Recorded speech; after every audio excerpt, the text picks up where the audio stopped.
David est guide de pêche au Sable d'Olonne. Aujourd'hui, il embarque 2 de ses clients expérimentés pour une sortie sportive, au large. Objectif, pêcher des poissons, bien sûr, les plus gros possibles et surtout les plus combatifs. Bon, bien installé.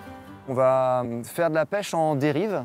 Donc je me place à un point, je coupe le moteur, on dérive sur la zone, on pêche pendant ce temps-là. On va pêcher un peu en vertical et aussi en lancé, et même peut-être sûrement beaucoup en lancé. Là, dans un premier temps, et quand on sort du port, on va observer déjà s'il y a de l'activité sur l'eau. On va dire que les oiseaux peuvent nous donner déjà de très bons renseignements sur le fait qu'il y ait des petits poissons, des plus gros en dessous qui sont actifs, qui sont en train de s'alimenter. Donc la première chose qu'on regarde, c'est ça, voir s'il n'y a pas des oiseaux qui traînent.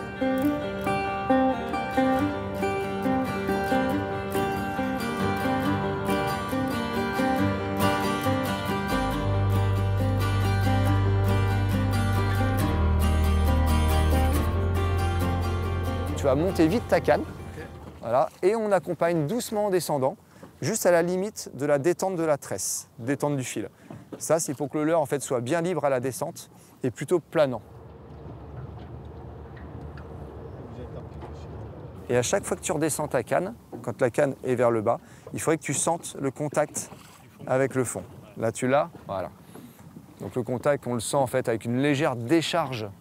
Le leurre pose une légère décharge de la canne, un petit toc qu'on sent aussi dans la canne. J'ai senti un contact poisson. Voilà.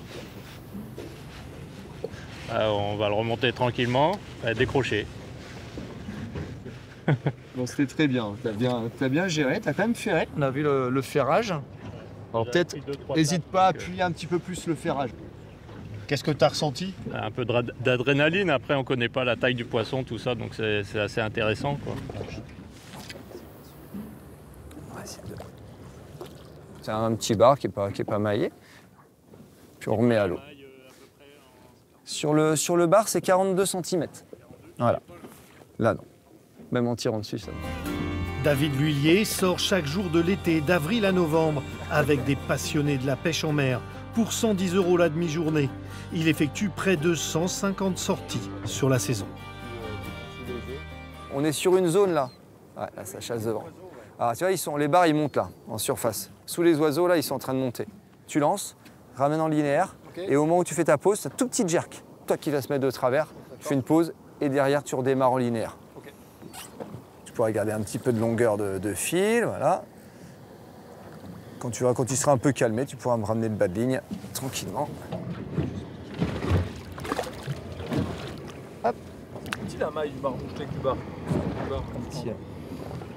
Fil tendu, dès que ça touche le fond, ça va être assez rapide, il y a 5 mètres d'eau. On commence l'animation. Non, celui-là, il n'a pas d'épine, tu peux l'attraper directement. Voilà. Décroche, petit hameçon. J'ai une petite pince au besoin et on peut le remettre à l'eau.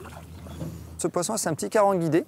C'est pas un poisson qui est très recherché, mais qui est plutôt un bon combattant, assez puissant pour sa taille. Et dès qu'ils font une taille plus conséquente, c'est vraiment plaisant à pêcher.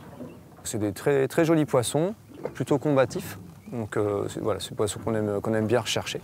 Sur les poissons qu'on a fait, donc on a fait quand même quelques bars, plutôt des petits, pas maillés, mais quand même sympa à faire. Vous avez fait des maquereaux, chinchard, un lieu jaune, une aiguillette, bar moucheté et bar franc.